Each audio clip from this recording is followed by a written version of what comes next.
Hello everyone, I am Jagran Tiwari, student of KG Lucknow. और इस video में हम डिस्कस करेंगे कुछ important question from physics, chemistry and biology. इस तरीके के क्वेश्चन आपके सीनियर एग्जामिनेशन में पूछे आते हैं। तो यहाँ पे हम कुछ इंपॉर्टेंट क्वेश्चन डिस्कस करने वाले हैं। कुछ इंपॉर्टेंट टॉपिक से रहने वाले हैं क्वेश्चन, आपके इंपॉर्टेंट क्वेश्चन रहने वाले हैं इस वीडियो में जो हम डिस्कस करेंगे। सबसे पहले हम डिस्कस करेंगे फिजिक्स के क्वेश्चन, फिर केमिस्ट्री के, देन बायोलॉजी के क्वेश्चन डिस्कस करेंगे। जनरल क्वेश्चन है, इजी क्वेश्चन रहने वाले हैं ये। तो आइए देखते हैं कौन सा यहाँ पे क्वेश्चन स्टार्ट होता है। सबसे फर्स्ट क्वेश्चन है, what is the SI unit of force. ठीक है, फोर्स का एसआई यूनिट क्या है, सब इंटरनेशनल यूनिट्स क्या होती हैं फोर्स। तो इसका जो राइट आंसर होगा आपका पता होना चाहिए। फोर्स की जो एसआई यूनिट होती है वो आपका होता है न्यूटन। बाकी आपके जो तीनों लास्ट का ऑप्शन है, जूल का क्या होता है, एनर्जी का जूल होता है। ठीक है, वाट का जो होता है पावर होता है, एंड पास्कल का क्या होता है, पास्कल का प्रेशर होता है। तो आपके सारे एसआई यूनिट्स जितने भी फंडामेंटल क्वांटिटीज हैं, जो भी क्वांटिटीज होती हैं, आपको सारे उनके जो एसआई यूनिट होते हैं आपको पता होना चाहिए। एग्जाम में पूछा जाता है ऐसा क्वेश्चन। फिर क्वेश्चन है, acceleration due to the gravity on earth is approximately. पृथ्वी पर गुरुत्वाकर्षण के कारण त्वरण लगभग कितना होता है। तो स्ट्रेट फॉरवर्ड क्वेश्चन है और एनसीईआरटी में भी दिया रखा है कितना होता है। आप क्लास 9 से भी पढ़ते आ रहे होंगे। ये आपका जो होता है वो 9.8 मीटर पर सेकंड स्क्वायर होता है। जो स्मॉल जी की वैल्यू होती है 9.8 मीटर पर सेकंड स्क्वायर वैल्यू होती है। ठीक है, और ये जिसे बोलते हैं acceleration due to gravity.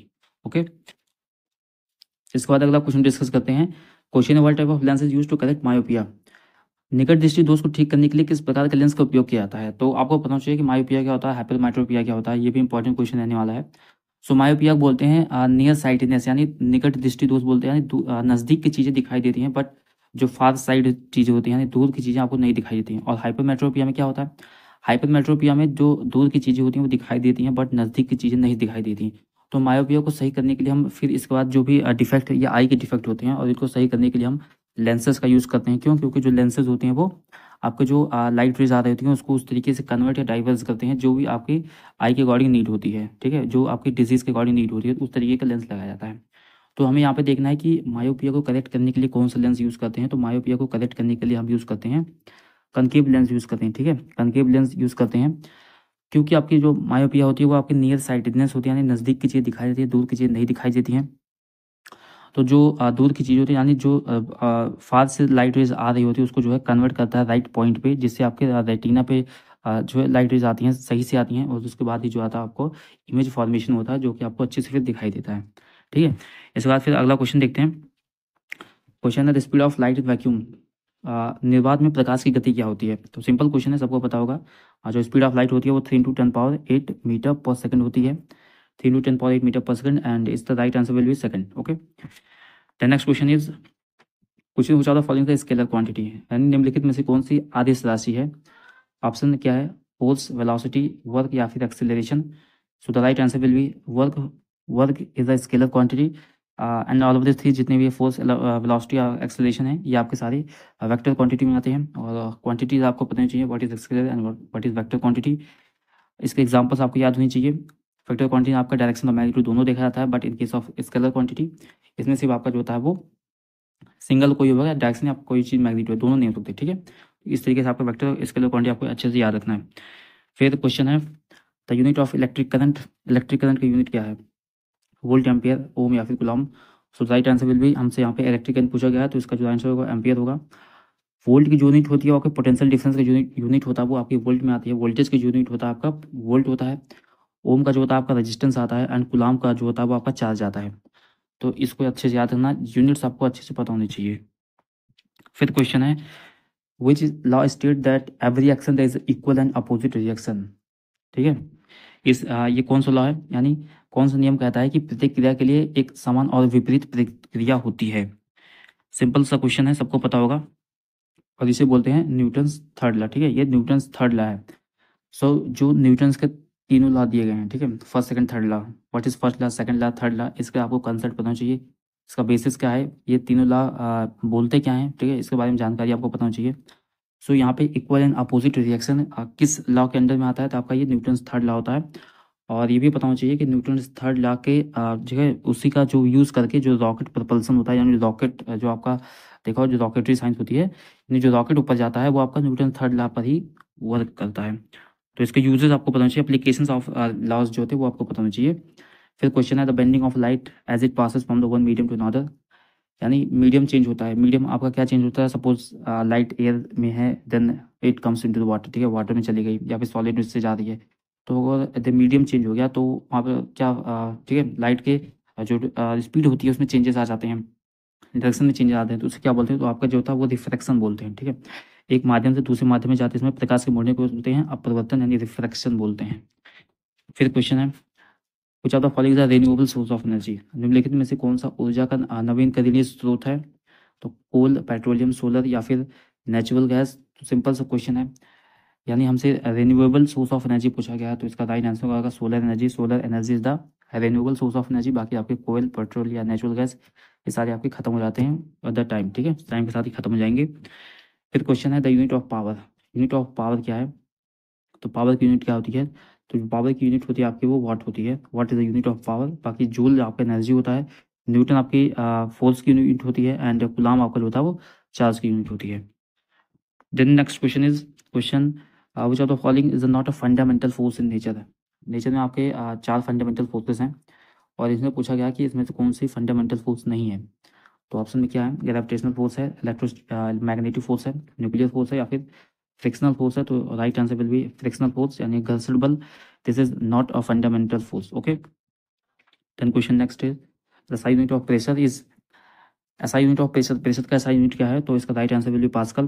Pascal is the unit of pressure, okay. Then next question is what happens to the frequency, what happens to the frequency of a wave if its wavelength increases while the speed remains constant। यानी यदि तरंग की तरंग दैर्घ्य बढ़ जाती है जबकि गति स्थिर रहती है, तो तरंग की आवृत्ति पर क्या प्रभाव पड़ता है। तो आपने एक फॉर्मूला पढ़ा होगा, फॉर्मूला क्या है, mu equal to c upon lambda, mu equal to c upon lambda, okay.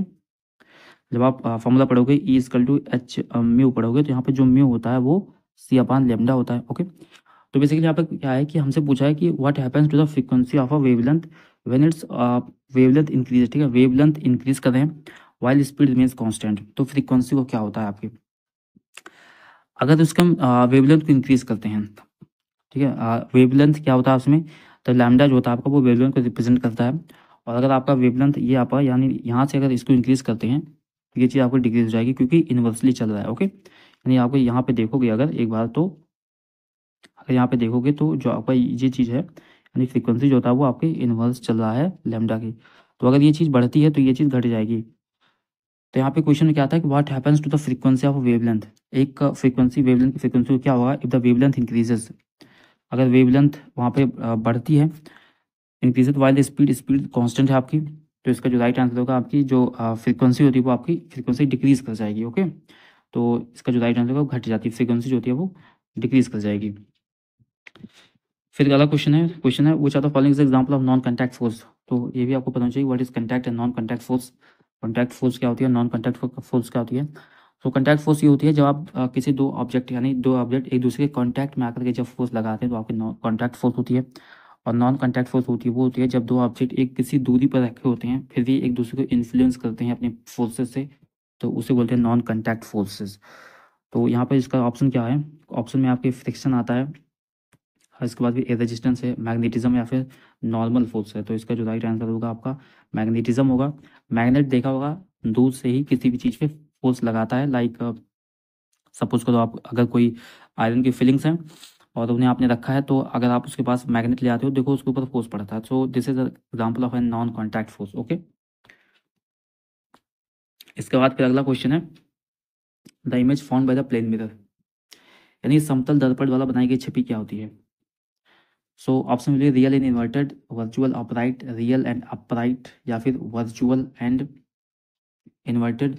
तो इसका जो राइट आंसर होता है आपका, ये आपका जो होता है ये वर्चुअल एंड अपराइट इमेज होती है वो आपकी प्लेन मिरर थी। प्लेन मिरर जो होता है वो वर्चुअल एंड अपराइट यानी सीधी इमेज बनाता है, वर्चुअल इमेज बनाता है मिरर के just back side of the, इस तरीके से मुझे लगता है कि दैट्स वो रिप्रेजेंट करता है एक वर्चुअल इमेज शो करता है, ओके।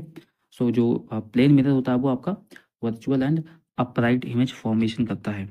फिर क्वेश्चन है the type of mirror is used in car rear view, very important question, इस तरीके के क्वेश्चन पूछा जा सकते हैं आपसे। एक कार के रियर व्यू मिरर जो होता है आपका, उसमें किस तरीके के मिरर यूज़ किए जाते हैं, यानी कार के रियर मिरर में किस प्रकार का दर्पण उपयोग किया जाता है। कार के रियर व्यू में, तो कार के केस में आपका जो होता है यहाँ पे कन्वेक्स मिरर जो होता है ये यूज़ करते हैं। कन्वेक्स मिरर जो होता है वो आपका यूज़ करते हैं। कन्वेक्स मिरर जो होता है वो आपके जो इमेज होती है आपके देखा होगा वहाँ पर, जब आप बाइक या फिर कार देखते होगे तो वहाँ पे जो मिरर होता है उसमें कन्वेक्स यूज़ करते हैं। और इसका काम क्या होता है कि आपके वाइड एंगल प्रोवाइड करता है, इसके साथ साथ आपके जो बैक साइड में जो अभी व्हीकल्स आते होते हैं उसको छोटा करके और सीधा दिखाता है। तो इसीलिए जो होता है वो आपका कन्वेक्स मिरर यूज़ किया जाता है इन केस ऑफ, ठीक है, ट्रैफिक, यानी कार के रियर व्यू में कौन सा मिरर यूज़ करते हैं, तो कन्वेक्स मिरर यूज़ करते हैं, इसको याद रखना अच्छे से। फिर क्वेश्चन है, the first law of thermodynamics is a version of the law, ठीक है। फर्स्ट लॉ ऑफ थर्मोडायनेमिक्स क्या बोलता है? ऑप्शन देखते हैं क्या है, conservation of mass, conservation of energy, conservation of momentum या फिर कंजर्वेशन ऑफ चार्ज। और in the right answer will B second, conservation of energy. Conservation of energy जो था वो आपका फर्स्ट लॉ ऑफ थर्मोडायनेमिक्स ही है। ओके, फिर क्वेश्चन है, कुछ of the following the highest speed in the vacuum. Vacuum में स्पीड सबसे हाईएस्ट किसकी होती है? तो right answer will B light waves. Light की स्पीड जो होती है वो सबसे हाईएस्ट होती है, एंड क्या होती है आपकी 3 × 10⁸ मीटर पर सेकंड होती है, किसकी? लाइट की स्पीड होती है। ओके, फिर क्वेश्चन है, कुछ of the following is a statement is true about electric current, यानी विद्युत धारा के बारे में निम्नलिखित में से कौन सा कथन जो होता है वो आपका सत्य है? तो ऑप्शन में क्या है, जो आप इलेक्ट्रिक करंट होती है it flows from negative to positive in circuit, या फिर it flow from positive to negative in circuit, या फिर it does not flow in conductor, या फिर what is will be is it is a scalar quantity.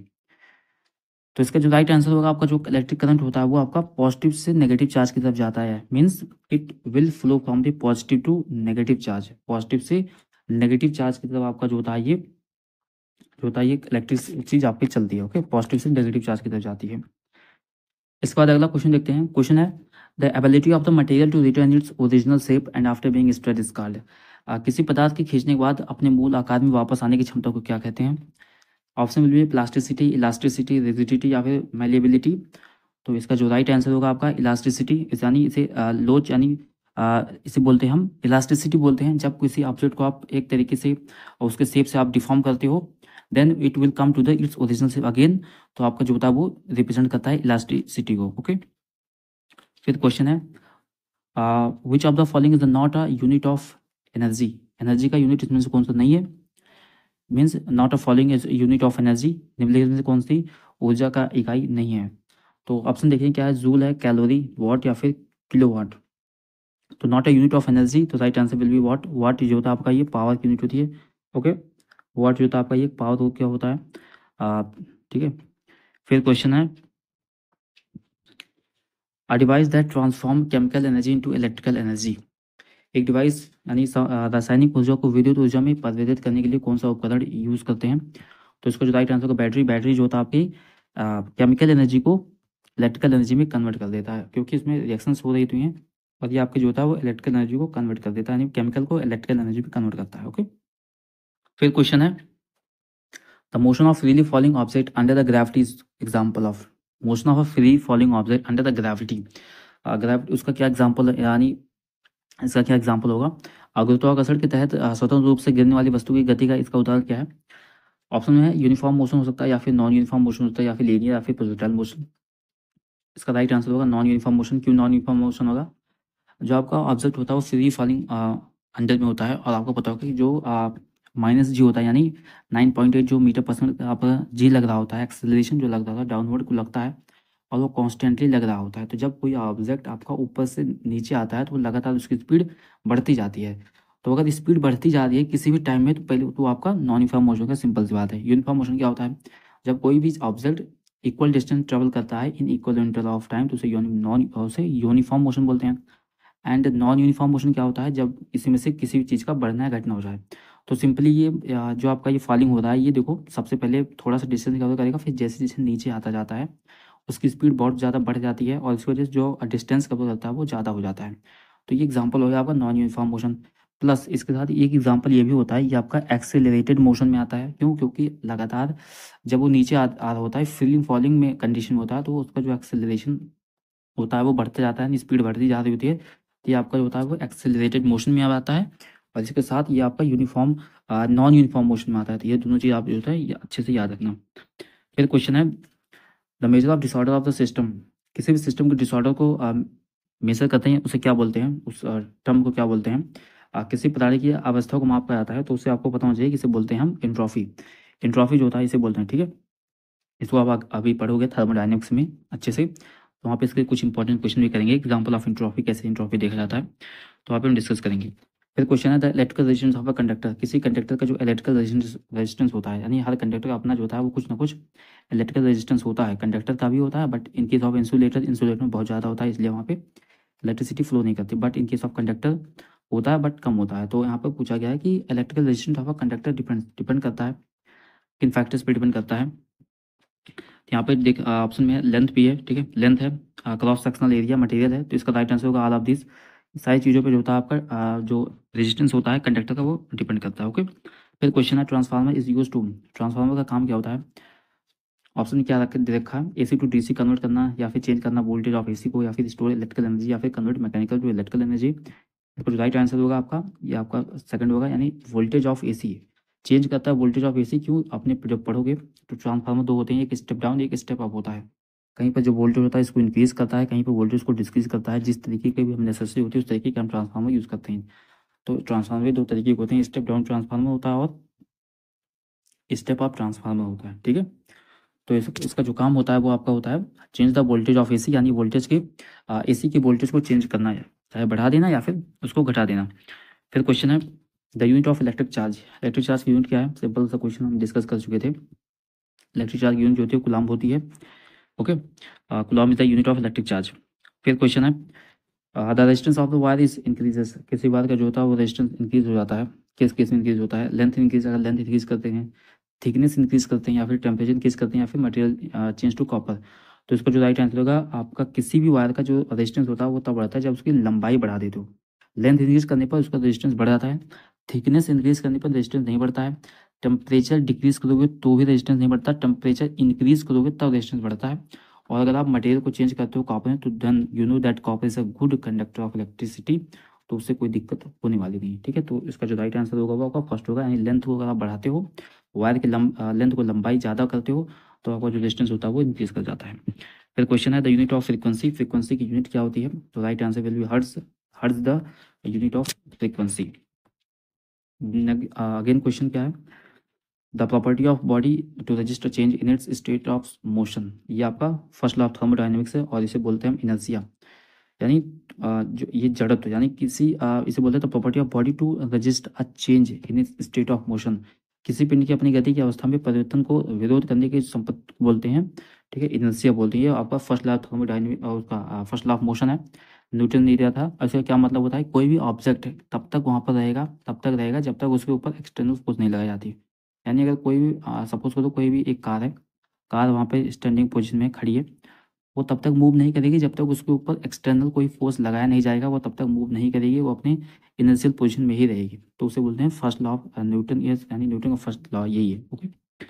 फिर question है विच mirror is used in search light, search light में कुछ तरीके का मिरर यूज़ करते हैं, तो इसका जो राइट आंसर होगा आपका होगा कनकेव मिरर। कनकेव मिरर जो होता है आपका सर्च लाइट के किस में यूज होता है, क्यों, क्योंकि आपका जो सपोज करो, ठीक है, ये है एक सेकंड, ये हो गया आपका मिरर, ठीक है, मिरर हो गया आपका ये, और यहाँ पे लाइट रख दी हमने। तो अगर आप लाइट रखोगे तो इसका लाइट जो होती है यहाँ पे जाती है, लाइट यहाँ पे आती है, और फिर ये लाइट जो होती है पैरेलल हो जाती है। तो इस केस में ये ज़्यादा, ठीक है, बेनिफिशियल होता है, क्योंकि अगर लाइट पैरेलल हो जाती है एक बीम की तरह फॉर्मेशन करती है, और ये हमारे लिए हेल्पफुल होता है। तो यही हम चाहते हैं कि लाइट जो होती है पूरी तरह से बीम का फॉर्मेशन करे और काफ़ी दूर तक जाए, तो इसलिए हम यूज़ करते हैं कनकेव मिरर। और याद रखना कनकेव मिरर जो होता है ये आपके हेडलाइट हो गया, टॉर्च हो गया, इन सब में कनकेव मिरर यूज़ करते हैं। एंड इंपॉर्टेंट पॉइंट है कि आपका जो डेंटल डॉले डॉक्टर होते हैं, डेंटल डॉक्टर यानी जो दांत के डॉक्टर होते हैं, जो आपका मिरर यूज़ करते हैं वो आपके कनकेव मिरर को ही यूज़ करते हैं। तो इसको अच्छे से याद रखना, कनकेव मिरर जो होता है उन पर यूज़ किया था बाय डेंटल डॉक्टर्स। फिर क्वेश्चन है the energy stored in stressed rubber, एक स्ट्रेस्ड रबर में कौन सी एनर्जी स्टोर होती है। ऑप्शन है काइनेटिक एनर्जी, या फिर पोटेंशियल, या फिर थर्मल, या फिर इलेक्ट्रिक एनर्जी। तो आपको पता होना चाहिए कि इसका राइट आंसर होगा पोटेंशियल एनर्जी। एक अगर आप एक रबड़ को जो है आपको इसको स्ट्रेच करके लंबा कर देते हो तो उसके अंदर पोटेंशियल एनर्जी स्टोर हो जाती है, और अगर आप उसे रिलीज करोगे तो वो काइनेटिक एनर्जी के फॉर्म में फिर से अपने पोजिशन पे उसको रिगेन कर लेता है। तो अगर आप किसी चीज़ को खींचते हो, like in example spring, spring को भी आप खींचते हो तो उसमें कौन सी एनर्जी स्टोर होती है, पोटेंशियल एनर्जी स्टोर हो जाती है, और फिर छोड़ते हो काइनेटिक एनर्जी चेंज हो जाता है, ठीक है। फिर क्वेश्चन है the boiling point of water decreases, water का बॉइलिंग पॉइंट डिक्रीज कर जाता है, कब डिक्रीज कर जाता है। हाई एल्टीट्यूड पे या फिर सी लेवल पे या लो एल्टीट्यूड पे या फिर इक्वेटर पे, इसका राइट आंसर होगा आपका हायर एल्टीट्यूड पे।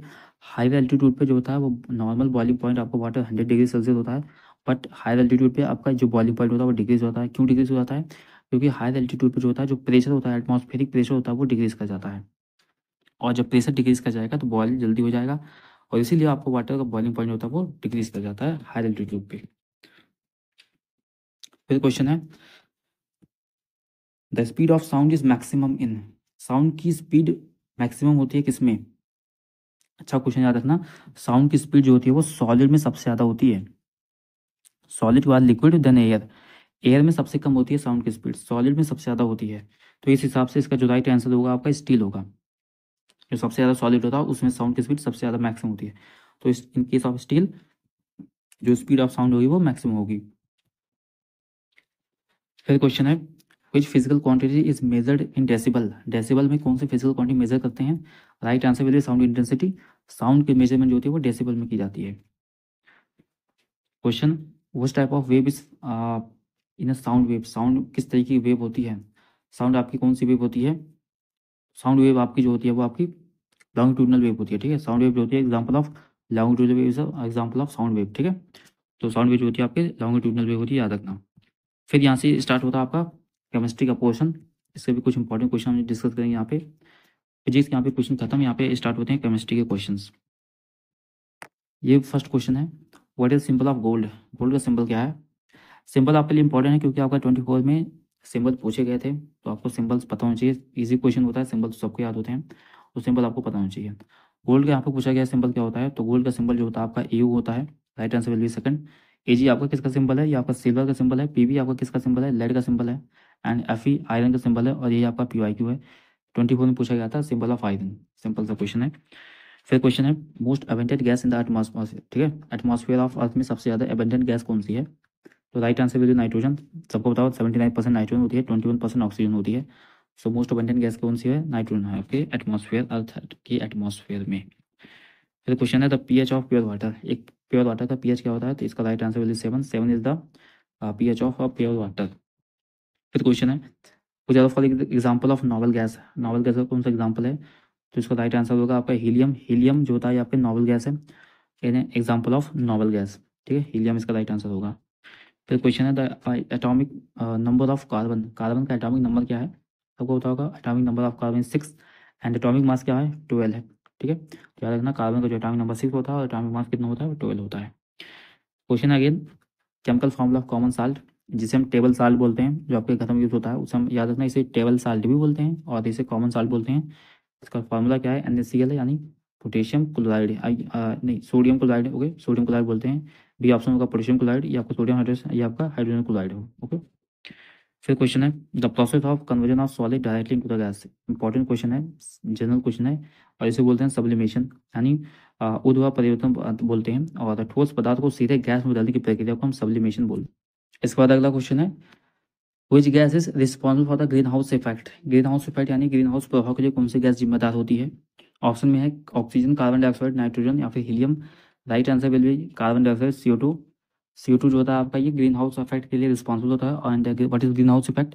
ग्रीन हाउस इफेक्ट आपको जो होता है, कुछ गैसेज होते हैं जो आपके बाहरी एटमॉस्फेयर, यानी जो एनर्जी आती है सन की, उसको ट्रैप करके, और सिर्फ ग्लोबल वार्मिंग, यानी जो आपका अर्थ होता है इसे वार्म ज़्यादा, यानी गर्म ज़्यादा हो जाता है, एक नॉर्मल टेम्परेचर ज़्यादा, तो ये आपका ग्रीन हाउस इफेक्ट में आता है। और ये गैसेज जो होती हैं आपकी एनर्जी का अब्जॉर्प्शन का काम करती हैं, जिसकी वजह से ये आपके ग्रीन हाउस इफेक्ट का उसमें आता है, यानी जिसे बोलते हैं हम ग्लोबल वार्मिंग, जिसके अंदर हीटिंग अप हो जाती है अर्थ की सरफेस, और उसके जो बहुत सारे कॉन्सिक्वेंसेस होते हैं, लाइक जो आपके ग्लेशियर्स होते हैं पिघल जाते हैं, यहाँ पे सी वाटर लेवल जो होता है अप हो जाता है, इस तरीके की प्रॉब्लम्स आती हैं, एग्रीकल्चर में प्रॉब्लम्स आती हैं। सो बेसिकली आपको याद रखना है कि कौन से गैसेस रिस्पॉन्स होते हैं ग्रीन हाउस इफेक्ट के लिए, तो आपका आता है इसमें कार्बन डाइऑक्साइड आता है।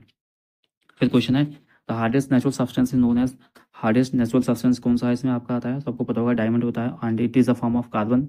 ये भी याद रखना, diamond is the hardest natural substance and a form of carbon. Then question is atomic number of the oxygen, right answer will be, atomic number क्या होता है? 8 होता है, ठीक है, और इसका एटॉमिक मास होता है 16। फिर क्वेश्चन है अगला, pH scale major, pH scale क्या मेजर करता है? पीएच स्केल आपका जो मेजर करता है वो एसिडिटी एंड बेसिसिटी को मेजर करता है आपका पीएच स्केल, तो right answer will B second. फिर क्वेश्चन है, तब main component of the natural gas का मेन कंपोनेंट क्या है? Right answer will B methane. Methane CH4 जिसे बोलते हैं। नेचुरल गैस का मेन कंपोनेंट मेथेन होता है। एंड LPG का मेन कंपोनेंट क्या होता है? लिक्विडिफाइड पेट्रोलियम गैस का मेन कंपोनेंट ब्यूटेन होता है। तो butane is the main component of LPG and natural gas का जो मेन कंपोनेंट होता है आपका मेथेन होता है। फिर अगला क्वेश्चन है, विच of the following is the metal is liquid at room temperature? इनमें से कौन सा मेटल जो होता है वो लिक्विड होता है रूम टेम्परेचर पे? तो right answer will B mercury. Normal question है, मरकरी जो होता है आपका ये मेटल होकर भी ये आपका लिक्विड होता है रूम टेम्परेचर पर। फिर क्वेश्चन है, a chemical reaction in which heat is absorb. ये आपका इंपॉर्टेंट क्वेश्चन है, इसको याद रखना। एक केमिकल रिएक्शन जिसमें हीट की एब्जॉर्प्शन होती है तो उसे बोलते हैं इंडोथर्मिक रिएक्शन। वह रासायनिक अभिक्रिया जिसमें ऊष्मा अवशोषित होती है उसे क्या बोलते हैं? तो वह ऊष्मा शोषी जो है रिएक्शन होती है। और जिसमें हीट रिलीज होती है वो एक्सोथर्मिक प्रोसेस होता है। तो ये अच्छे से याद रखना कौन सी रिएक्शन क्या होती है। फिर क्वेश्चन है, the number of proton in an atom determines.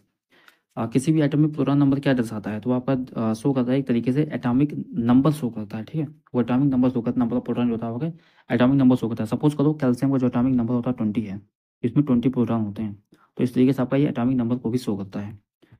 फिर क्वेश्चन है, the gases used in balloons and airship और बैलून्स में कौन सी गैस यूज़ की जाती है? तो आपका आता है हीलियम।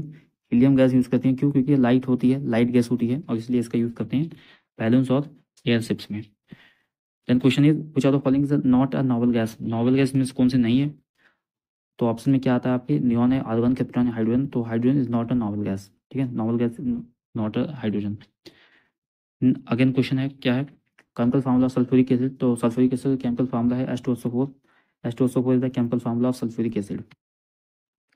नेक्स्ट क्वेश्चन है, कुछ of type of bonding involve sharing of electron. Electron की शेयरिंग किस तरीके की बॉन्डिंग होती है? Right answer will B covalent, ठीक है। कोवेलेंट बॉन्ड में आपके शेयरिंग ऑफ इलेक्ट्रॉन होती है। Sharing of electron take place in covalent bond. फिर क्वेश्चन है, इंपॉर्टेंट क्वेश्चन है, which gas is known as laughing gas? Laughing gas किस गैस को बोलते हैं, यानी किस गैस कौन सी गैस बोलते हैं? इसका नाम है nitrogen oxide N2O। Nitrogen oxide is a gas off laughing, यानी इसे बोलते हैं लाफिंग गैस बोलते हैं। फिर क्वेश्चन है, which element is the main component of organic compound? Organic compound का मेन कंपोनेंट क्या होता है? सबको पता होगा, carbon is the main component of organic compound. Question, reaction of acid with base. Acid का बेस का रिएक्शन क्या होता है? तो क्या बनता है? तो right answer will B salt and water. Salt and water will form from the relation of acid and base. Question, chemical name of the baking soda. Baking soda का रासायनिक नेम क्या होता है? Right answer will B sodium bicarbonate. Sodium bicarbonate is the name of baking soda. फिर question है, which metal is used for best conductor of electricity. Best conductor of electricity का कौन सा मेटल होता है? तो right answer will B silver. याद रखना, सिल्वर जो होता है वो सबसे बेस्ट कंडक्टर होता है इलेक्ट्रिसिटी का। इसके वायर भले नहीं बनते, बट वायर कॉपर के बनते हैं। सिल्वर के बाद ही कॉपर आता है। सिल्वर जो होता है वो सबसे बेस्ट कंडक्टर होता है इलेक्ट्रिसिटी का, ठीक है। फिर क्वेश्चन है, the metal that react most violently with water. Water के साथ कौन सा मेटल जो होता है सबसे अच्छा तरीके से रिएक्ट करता है, बहुत ज़्यादा वायलेंटली रिएक्ट करता है? तो right answer will B sodium. Sodium जो होता है बहुत तेज़ी से रिएक्ट करता है, ठीक है, फायर हो जाती है, इस तरीके से रिएक्ट करता है। फिर क्वेश्चन है, विच of the following is the Metalite. Metalite क्या होते हैं ऐसे, ठीक है, मेटालाइट क्या होते हैं? ये आपके मेटल और नॉन मेटल दोनों की प्रॉपर्टी शो करते हैं, तो इन्हें मेटालाइट बोलते हैं। और इसका राइट आंसर होगा आपका, right answer will B silicon. Silicon जो होता है आपका मेटालाइट होता है। सिलिकन हो गया, जर्मेनियम हो गया, ये आपके जो होते हैं मेटालाइट में आते हैं। क्वेश्चन है फिर अगला, which element is for the red colour in phosphorus for fireworks में, ठीक है। आतिशबाजी में लाल रंग के लिए कौन सा तत्व जिम्मेदार होता है? तो राइट आंसर विल स्ट्रोंसियम। स्ट्रोंसियम जो होता है ये आपके यूज़ की जाती है फायरवर्क्स में, और इसकी वजह से जो होता है रेड कलर शो करता है वो। फिर क्वेश्चन है, what is the main constituent of the कोयल। कोल का मेन कॉन्स्टिट्यूएंट क्या रहता है? कि आपका मेन कॉन्स्टिट्यूएंट में होता है कार्बन होता है, जिसका बर्निंग करके ही हम एनर्जी रिलीज होती है। या भी कुछ इंपॉर्टेंट थे केमिस्ट्री के क्वेश्चंस जो यहाँ पे एंड होते हैं, और इसके बाद यहाँ पे स्टार्ट होता है बायोलॉजी के क्वेश्चन। देखते हैं क्या है बायोलॉजी के क्वेश्चन, कुछ इंपॉर्टेंट क्वेश्चन यहाँ पे। क्वेश्चन है, तो what is the basic unit of life. Basic unit of life क्या आता है? तो सबको पता है cell. Cell is the basic unit of life. फिर क्वेश्चन है अगला, which of the following is a prokaryotic organism. इनमें से कौन सा प्रोकैरियोटिक यानी निम्नलिखित में से कौन सा प्रोकैरियोटिक जीव है? प्रोकैरियोटिक और यूकैरियोटिक में आपको डिफरेंस पता होना चाहिए, इनके कैरेक्टरिस्टिक्स आपको पता होना चाहिए, अच्छे से पता होना चाहिए। What is prokaryotic organism and what is eukaryotic organism. तो इसका राइट आंसर होगा आपका बैक्टीरिया। बैक्टीरिया जो होता है आपके प्रोकैरियोटिक ऑर्गेनिज्म में आते हैं। क्वेश्चन है अगला, power house of cells. Cell का पावर हाउस किसे बोलते हैं? Right answer will mitochondria. Mitochondria में जो होता है एनर्जी को रिलीज करता है। फिर क्वेश्चन है, the process of converting light energy into the chemical energy in plants. Plants में जो होता है conversion of light energy into the chemical energy, तो इसे क्या बोलते हैं? इसे बोलते हैं फोटोसिंथेसिस। ठीक है, प्रकाश संश्लेषण प्रक्रिया जिसमें जो है लाइट एनर्जी यूज करके हम केमिकल एनर्जी का फॉर्मेशन करते हैं, जो एनर्जी स्टोर होती है प्लांट में, तो आपके प्रकाश संश्लेषण के प्रोसेस के तहत ही होती है। फिर क्वेश्चन है, which organ filters blood in the body. Filtering of blood, तो ये पता सबको, किडनी। किडनी फिल्टर करती है आपके, ठीक है, ब्लड को। फिर क्वेश्चन है, what is the largest organ in human body. Largest organ जो होता है आपका स्किन होता है। लार्जेस्ट ग्लैंड क्या होती है? आपकी लीवर होती है। नेक्स्ट क्वेश्चन है, which blood cell helps in clotting. कौन सी ब्लड सेल जो होती है आपकी क्लॉटिंग हेल्प करती है? तो क्लॉटिंग में आपका जो होता है प्लेटलेट हेल्प करता है, ठीक है, जिसे हम थ्रोम्बोसाइट बोलते हैं। और इसकी जो कितनी वैल्यू होती है, से आपकी जो वैल्यू होती है वो आपकी 1.5 लाख से अपर होती है, 1.5 से 3 लाख वैल्यू होती है। तो वैल्यूज आपको पता होनी चाहिए। इसके रेंजेस क्या होती हैं? आपके जितने भी ये आपके आरबीसी हो गया, डब्ल्यूबीसी हो गया, प्लेटलेट हो गया, इनकी वैल्यू आपको पता होनी चाहिए। ब्लड में इसकी वैल्यू कितनी होती है, इस पर क्वेश्चन आपसे पूछ सकते हैं। फिर क्वेश्चन है, which vitamin is produced by the skin when expose to sunlight. कौन सी विटामिन बनती है जब एक्सपोजर होता है किसका, स्किन का, सनलाइट में? तो सबको पता होगा विटामिन डी का फॉर्मेशन होता है। किसका? विटामिन डी का फॉर्मेशन होता है in case of exposure to sunlight. Next question है डीएनए स्टैंड फॉर। तो राइट आंसर है deoxyribonucleic acid. Deoxyribonucleic acid. DNA में कौन सा शुगर होता है? डीएनए में कौन सा शुगर होता है जिसमें इसका जो फुल फॉर्म होता है डीऑक्सी राइबो न्यूक्लिक एसिड होता है, और आरएनए का होता है राइबोस न्यूक्लिक एसिड। ठीक है, तो डीएनए में डीऑक्सी राइबो शुगर होती है और आरएनए में राइबोस शुगर होती है। तो शुगर आपको पता होना चाहिए कौन सी, किस में कौन सी शुगर होती है। फिर क्वेश्चन है, विच part of the plant is responsible for the photosynthesis. Photosynthesis को कौन सा प्लांट का पार्ट रिस्पॉन्सिबल होता है? राइट आंसर है लीफ। ठीक है, पत्तियां में प्रकाश संश्लेषण प्रक्रिया होती है। क्वेश्चन है, स्टडी ऑफ सेल्स। सेल्स की स्टडी को क्या बोलते हैं? सेल की स्टडी को साइटोलॉजी बोलते हैं। हिस्टोलॉजी होती है वो आपकी टिश्यू की स्टडी को हिस्टोलॉजी बोलते हैं। फिजियोलॉजी आपकी पूरे बॉडी फंक्शन की स्टडी फिजियोलॉजी होती है। Anatomy, parts of the body की स्टडी करना, उसे एनाटॉमी आता है। ठीक है, फिर क्वेश्चन है, smallest bone in the human body. Human body में सबसे स्मॉलेस्ट बोन कौन सी होती है? तो ये राइट आंसर है स्टेपीज। स्टेपीज जो होती है आपकी स्मॉलेस्ट बोन होती है, और ये कहाँ पाई जाती है? आपके ईयर में पाई जाती है। ठीक है, ईयर में आपके जो ईयर और साइकिल्स पढ़ोगे, ठीक है, माइलियस, इनकस और स्टेपीज। तो स्टेपीज जो बोन होती है सबसे छोटी हड्डी होती है पूरी ह्यूमन बॉडी की, और ये आपके ईयर में पाई जाती है। तो लोकेशन भी आपको पता चाहिए अच्छे से। Next question is, the function unit of the kidney. Kidney के फंक्शन यूनिट क्या है, यानी गुर्दे की कार्यात्मक इकाई किसे बोलते हैं? तो इसका राइट आंसर होगा आपका नेफ्रॉन। याद रखना, न्यूरॉन और नेफ्रॉन में काफ़ी लोग कन्फ्यूजन होता है। इनका कन्फ्यूजन स्टेज में कि वो जल्दीबाजी में गलती कर बैठते हैं, तो पता होना चाहिए कि नेफ्रॉन टिक करना है, ठीक है, न्यूरॉन टिक करके ना आना। फिर अगला क्वेश्चन है which are the following is the communicable diseases. यानी निम्नलिखित में कौन से संक्रामक रोग का एग्जाम्पल है? तो right answer will B tuberculosis, TB. TB is example of communicable disease. बाकी आपके डायबिटीज, कैंसर, हाइपरटेंशन, ये आपके नॉन कम्युनिकेबल डिजीज होते हैं। फिर क्वेश्चन है, normal pH of the blood. Normal pH of the blood कितना होता है? इंपॉर्टेंट क्वेश्चन है। 7.4। 7.4 जो था नॉर्मल पीएच ऑफ ब्लड।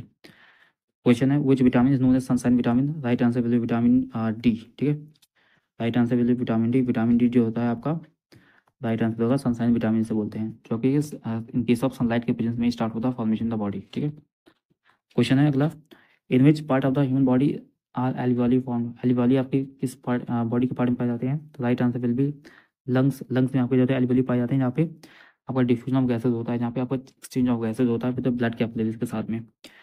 फिर क्वेश्चन है, which plant tissue is responsible for the transporting of water. Water transportation में कौन सा प्लांट टिश्यू जो होता है रिस्पॉन्स होता है? आपका पता होना जाइलम। और फ्लोएम जो होता है आपके फूड फूड ट्रांसपोर्ट में होता है। फिर अगला क्वेश्चन है, DNA is found in which part of the cell. DNA किस सेल के पार्ट में पाया जाता है? तो आपको पता होगा डीएनए आपका जो होता है वो न्यूक्लियस में पाया जाता है। DNA is found in nucleus. Next question क्या है, largest gland in the human body. तो लार्जेस्ट ग्लैंड जो होती है आपकी वो लीवर होती है। Liver is the largest gland in the human body. फिर अगला क्वेश्चन है, blood group is known as universal. Universal blood group में से कौन सा आता है? तो इसका right answer will be O. ठीक है, ओ जो होता है आपका यूनिवर्सल ब्लड ग्रुप है, एंड ए भी यूनिवर्सल रिसिपिएंट होता है। तो ओ जो होता है वो सर्वदाता होता है, सबको दे सकते हैं, और ए भी जो होता है सबसे लेता है बट दे नहीं सकता। फिर क्वेश्चन है, the deficiency of iodine causes. Iodine की डिफिशियंसी से क्या होता है, तो right answer will B goitre. Diabetes की डिफिशियंसी किससे होती है, इंसुलिन से होती है। रिकेट्स आपका किससे आता है, विटामिन डी से। और एनीमिया आपका आयरन की डिफिशियंसी होती है। ओके, फिर क्वेश्चन है विच part of the brain control the balance coordination. Balance coordination control करता है आपका सेरिबेलियम। सेरिबेलियम जो होता है आपका बैलेंस कंट्रोल करता है बॉडी का, ठीक है। क्वेश्चन है longest bone in the human body. Longest bone आपकी ह्यूमन बॉडी में कौन सी होती है, तो आपका फीमर होती है। थाई की बोन जो होती है femur. Femur is the longest bone in the human body. फिर क्वेश्चन है the enzyme responsible for the digestion of protein in the stomach. Stomach में प्रोटीन के डाइजेशन के लिए कौन सा एंजाइम होता है आपका, तो डाइजेशन वाला चैप्टर आपके लिए इंपॉर्टेंट रहेगा, इसको थोड़ा सा ऊपर देख लेना। Right answer will B pepsin जो होता है आपका राइट आंसर होगा। और ये जो होगा प्रोटीन डाइजेशन के लिए इंपॉर्टेंट होता है। फिर क्वेश्चन है what is the primary function of the white blood cell. WBC का प्राइमरी फंक्शन क्या होता है, सबको पता होगा, फाइट इन्फेक्शन, ठीक है। इन्फेक्शन प्रोटेक्टिव इम्यूनिटी प्रोवाइड करता है बॉडी को फॉरेन पार्टिकल से। क्वेश्चन है विच part of the plant absorb water and nutrients from the soil. Plant का कौन सा पार्ट जो होता है वो वाटर न्यूट्रिएंट को एब्जॉर्ब करता है सॉइल से, तो right answer will root. Root का फंक्शन होता है वाटर और न्यूट्रिएंट को एब्जॉर्ब करना and provide nutrient to the plant. फिर क्वेश्चन है the part of the brain response for the intelligence and memory. Memory और इंटेलिजेंस के लिए कौन सा पार्ट इंपॉर्टेंट होता है ब्रेन का, तो आपका राइट आंसर सेरिब्रम जो होता है ये आपके मेमोरी और इंटेलिजेंस के लिए रिस्पॉन्सिबल होता है। Question normal heart rate of a healthy adult at rest. Rest के केस में एडल्ट का, ठीक है, हार्ट रेट कितना होता है और उसको पता होना चाहिए आपको, 60 to 100 बीट्स पर मिनट होता है। राइट, अगला क्वेश्चन है the pigment is responsible for the skin colour. Skin colour के लिए कौन सा पिगमेंट रिस्पॉन्सिबल होता है, ऑप्शन है हीमोग्लोबिन, मेलानिन, क्लोरोफिल या फिर कैराटिन। त्वचा के रंग के लिए कौन सा वर्ग जिम्मेदार होता है, तो right answer will B melanin जो होता है ये आपकी skin colour pigmentation, skin pigmentation को ही देता है melanin. Right answer will B melanin. तो क्वेश्चन है the process of by which plant loose water in the form of vapour. Vapour के फॉर्म में वाटर जो होता है वो लूज करता है, प्लांट लूज करता है, तो उसे क्या बोलते हैं, उसे बोलते हैं ट्रांसपिरेशन बोलते हैं, यानी वात्सोजन बोलते हैं, उसे ट्रांसपिरेशन बोलते हैं। Right answer will B transpiration. फिर क्वेश्चन अगला hormone is responsible for the regulating the blood sugar level. Blood sugar level को कौन सा हार्मोन जो होता है वो आपका रेगुलेट करता है, तो right answer will be insulin. Insulin जो होता है आपके शुगर लेवल को ब्लड में रेगुलेट करता है। फिर अगला क्वेश्चन है the process of cell division that produce gamete. जो आपके गैमीट बनते हैं वो आपके सेल डिवीजन से बनते हैं, बट सेल डिवीजन में आपका मियोसिस माइटोसिस दोनों आता है, तो right answer will B meiosis, ठीक है। मियोसिस से आपको जो होता है गैमीट आपके मियोसिस से बनते हैं, याद रखना, ठीक। फिर क्वेश्चन है कुछ of the following the plant hormone. Plant hormone इसमें कौन सा है, प्लांट हार्मोन आपका ऑक्सीजन होता है, और ये भी चैप्टर इंपॉर्टेंट है, जितने भी आपके हार्मोन्स दे रखे हैं प्लांट के, उसका आपके कैरेक्टरिस्टिक क्या यूज होते हैं ये आपको पता होना चाहिए। फिर क्वेश्चन है विच part of the brain control the involuntary action like breathing. Breathing आपके ये सारी चीज़ें जो इनवॉल्यूंटरी एक्शन होती हैं कौन कंट्रोल करता है, कौन सा ब्रेन का पार्ट कंट्रोल करता है, right answer will medulla oblongata, ठीक है। मेडुला ऑब्लंगाटा जो होता है आपके इन सारी चीज़ों को कंट्रोल करता है। फिर क्वेश्चन है which is the longest cell in the body. Longest cell हमसे पूछा गया है, the right answer will nerve cell. Nerve cell जो होती है आपकी लॉन्गेस्ट सेल होती है ह्यूमन बॉडी में। Question deficiency of vitamin C. Vitamin C की डिफिशियंसी क्या होता है, तो right answer will scurvy. Scurvy will cause by the vitamin C deficiency. Rickets आपकी विटामिन डी से होती है, नाइट ब्लाइंड्स आपका विटामिन ए से होता है, बेरी बेरी आपका विटामिन बी2 से होता है। ये सारी चीज़ें आपको बतानी चाहिए। क्वेश्चन है structure and functional unit of nervous system. Nervous system का स्ट्रक्चर फंक्शनल यूनिट क्या होता है, तो आपका ये होता है न्यूरॉन होता है। Neuron is the structure functional unit of nervous system. What is the primary function of haemoglobin in the red blood cell. Red blood cell में हीमोग्लोबिन का प्राइमरी फंक्शन क्या होता है, right answer will carry oxygen, O2 को carry करना। तो haemoglobin का primary function होता है O2 को कैरी करना, ऑक्सीजन की कैरिंग, ठीक है। The process of making food the plant occurs in. Food making process plant के किस पार्ट में होती है, तो right answer will B chloroplast. Chloroplast में होता है ये आपका फॉर्मेशन होता है फूड मेकिंग का, यानी स्टार्च फॉर्मेशन होता है यहाँ पे क्लोरोप्लास्ट में। अगेन क्वेश्चन है कुछ of the following example of amphibian. Amphibian example क्या है, जो आपके लैंड और वाटर दोनों में रहते हैं, तो उन्हें एम्फीबियन बोलते हैं, और इसका एग्जांपल होता है आपका frog. Frog is the answer of amphibian, ठीक है। Example of amphibian frog. Question which part of the human digestive system absorb the most nutrient. Most nutrient यानी सबसे ज़्यादा डाइजेशन किस जगह पे होता है, न्यूट्रिएंट का एब्जॉर्बन कहाँ पे होता है, तो right answer will small intestine. Small intestine में आपका होता है ये न्यूट्रिएंट का मोस्टली एब्जॉर्प्शन न्यूट्रिएंट का स्मॉल इंटेस्टाइन में होता है। The blood vessel that carry blood away from the heart is called. Blood vessel जो हार्ट से दूध ले जाती हैं तो उसे बोलते हैं हम आर्टरीज, ठीक है, उन्हें आर्टरी बोलते हैं। और जो हार्ट की तरफ लेकर आती हैं उन्हें हम विंस बोलते हैं। फिर क्वेश्चन है main function of the large intestine, large intestine का मेन फंक्शन क्या होता है? इनका मेन फंक्शन जो होता है एब्जॉर्प्शन ऑफ वाटर होता है, यानी पानी का अवशोषण जो होता है वो आपका मेन फंक्शन होता है लार्ज इंटेस्टाइन का, तो याद रखना, ठीक है। Absorption of water is the main function of large intestine. Question है the part of the brain responsible for memory, memory के लिए अगेन डिस्कस कर चुके हैं, सेरिब्रम रिस्पॉन्सिबल फॉर, ठीक है, मेमोरी एंड इंटेलिजेंस आपका जो होता है वो सेरिब्रम देखता है। फिर क्वेश्चन है which type of joint is found in the shoulder and hip, shoulder और हिप में किस तरीके की जॉइंट आप, ठीक है, कौन सा जॉइंट होता है आपका? बॉल एंड सॉकेट जॉइंट जो होता है आपका शोल्डर पे और हिप में देखने को मिलता है। फिर क्वेश्चन है the human heart has how many chambers, human heart के पास कितने चैम्बर होते हैं? तो right answer will 4, 4 chamber present होते हैं आपके ह्यूमन हार्ट, ठीक है, इसमें प्रेजेंट होते हैं 4 चैम्बर प्रेजेंट होते हैं। फिर क्वेश्चन है the function of ribosome is in cell, cell में राइबोसोम का फंक्शन क्या होता है? ऑप्शन देखते हैं क्या है, produce energy, genetic material store करना, या फिर सिंथेसाइज प्रोटीन करना, transport nutrient. Right answer will be synthesise protein, protein का संश्लेषण करना ही काम होता है राइबोसोम का। क्वेश्चन है कुछ part of the brain regulate temperature, temperature का रेगुलेशन कौन सा पार्ट करता है? हाइपोथैलेमस, वेरी इंपॉर्टेंट क्वेश्चन याद रखना, hypothalamus is one for that regulation of body temperature. Question smallest unit of classification biology, biology में स्मॉलेस्ट यूनिट क्लासिफिकेशन क्या होती है आपकी? तो इस आती है आपकी स्पीसीज, स्पीसीज होती है सबसे लोएस्ट यूनिट होती है क्लासिफिकेशन में। ऑक्सीजन कैरिंग का carrying pigment in red blood cell, oxygen carrying pigment कौन से होते हैं आपके? ऑक्सीजन कैरिंग पिगमेंट जो होता है आपका मायोग्लोबिन होता है। अगर ऑक्सीजन कैरिंग पिगमेंट की बात की गई तो आपकी रेड ब्लड में उसे मायोग्लोबिन बोलते हैं। फिर क्वेश्चन है which type of blood cell fight infection, यानी कौन सा ब्लड सेल कंपोनेंट होता है इन्फेक्शन से फाइट करता है? तो इसका जो राइट आंसर होगा आपका WBC, WBC जो होता है इसका राइट आंसर होगी, ठीक है, WBC का राइट आंसर होगा। क्वेश्चन है which vitamin helps in blood clotting, blood clotting में कौन सा विटामिन हेल्प करता है? राइट आंसर विल विटामिन के, विटामिन के is response for the blood clotting. The number of bones, the number of bones in adult human body कितने होते हैं? सबको पता होगा 206 होता है, ठीक है। Functional unit of lung, lung की फंक्शनल यूनिट क्या है? राइट आंसर है एल्वियोली, एल्वियोली जो होती है आपकी फंक्शनल यूनिट जहाँ पे डिफ्यूजन ऑफ गैसेज होता है, जो आपके रिस्पिरेशन के कंडीशन होती है, ठीक है, रिस्पिरेशन में आपका जहाँ पे डिफ्यूजन ऑफ गैसेज होती है वो आपकी ब्रीदिंग में जो, ठीक है, वो आपका एल्वियोली पर ही होता है। विच of the following is a plant hormone, कौन सा प्लांट हार्मोन है? Oxygen is a example of plant hormone. Part of flower that produce pollen, pollen का फॉर्मेशन कौन करता है? तो anther is the right answer, बाकी आपके सारे फीमेल पार्ट्स हैं। फिर क्वेश्चन है the process of protein synthesis occurs, protein का सिंथेसाइजेशन कहाँ होता है? तो राइबोसोम में होता है प्रोटीन का synthesization. Which organ is known as graveyard of RBC, very important question, इसका राइट आंसर है स्प्लीन, स्प्लीन जो होता है आपका ग्रेवयार्ड ऑफ आरबीसी, जहाँ पे मरीज जितने भी जानी लाल रक्त कोशिकाओं का कब्रिस्तान किसे बोलते हैं? स्प्लीन को बोलते हैं। The deficiency of iron, iron की डिफिशियंसी क्या होता है? आयरन की डिफिशियंसी आपको एनीमिया होता है। The main function of bile, bile का मेन फंक्शन क्या होता है? तो इसका right answer will B emulsifying fats, fat का इमल्सिफिकेशन जो होता है आपका बाइल करवाता है, याद रखना, मेन फंक्शन बाइल क्या होता है? Emulsification of fat.